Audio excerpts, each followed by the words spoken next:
mais um dia de aprendizado com as leituras da liturgia, e hoje o tema me pegou de um jeito especial. Foi sobre a diferença entre um simples investimento de risco e um verdadeiro investimento de fé.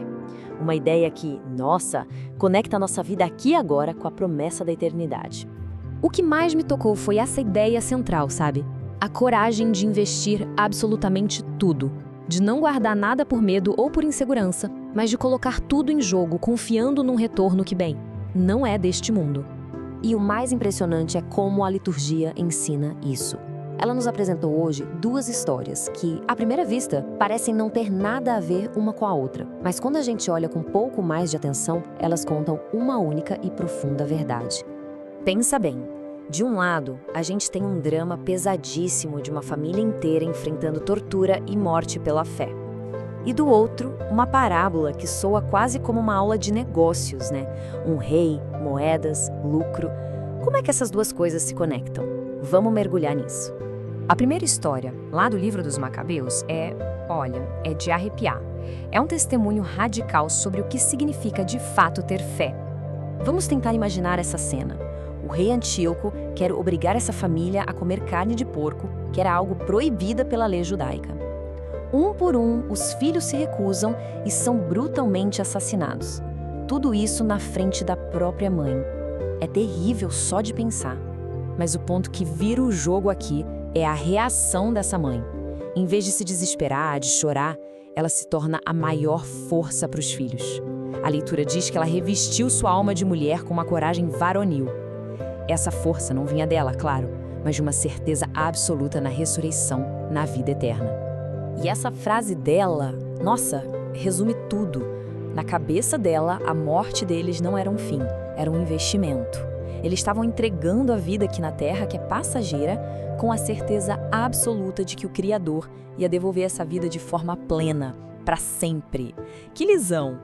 Agora, a gente dá um salto para o Evangelho e vê como essa mesma ideia aparece de um jeito totalmente diferente. Jesus conta uma parábola que parece falar de dinheiro, mas que, na verdade, fala da nossa vida inteira. A história é bem direita, né? Um nobre, que é uma figura de Cristo, vai viajar. Antes de ir, ele chama os servos, entrega umas moedas para cada um e dá uma ordem muito, mas muito clara. Negociem. Ele não fala guardem, protejam, não. A ordem é façam render. E aí, quando o rei volta, ele vai ver o resultado. Os 2 primeiros servos foram lá, se arriscaram, trabalharam e multiplicaram o dinheiro. E a recompensa deles é algo espetacular, muito maior que o lucro que eles deram. Já o terceiro? Bom, o terceiro não fez absolutamente nada. E aqui está o coração da parábola. A desculpa do terceiro servo diz tudo. Por que ele não fez nada? Por medo.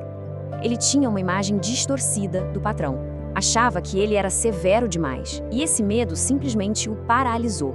Ele preferiu não fazer nada a correr o risco de errar. É exatamente aqui que as duas histórias que pareciam tão distantes se encontram de uma forma brilhante. Elas mostram que a nossa vida de fé é essa batalha constante entre a coragem que investe e o medo que nos paralisa. Porque, vamos ser sinceros, as moedas da parábola não são um dinheiro de verdade. Elas são um símbolo de tudo que a gente recebeu de Deus. A nossa vida, a nossa fé, os nossos talentos, o nosso tempo, cada oportunidade de fazer o bem. Então, o paralelo fica nítido, né? De um lado, a mãe e os filhos macabeus e também os servos bons da parábola. Eles agiram na lógica da fé, investiram tudo o que tinham, com coragem, com o olho lá no eterno. Do outro lado, o servo mau, que foi totalmente dominado pelo medo, escondeu o dom que recebeu e, no fim, ficou sem nada. E aí vem a pergunta pra gente. Tá, mas e nós? Como é que a gente negocia essas moedas hoje em dia? Afinal, a maioria de nós não vai ser chamada para um martírio de sangue, né?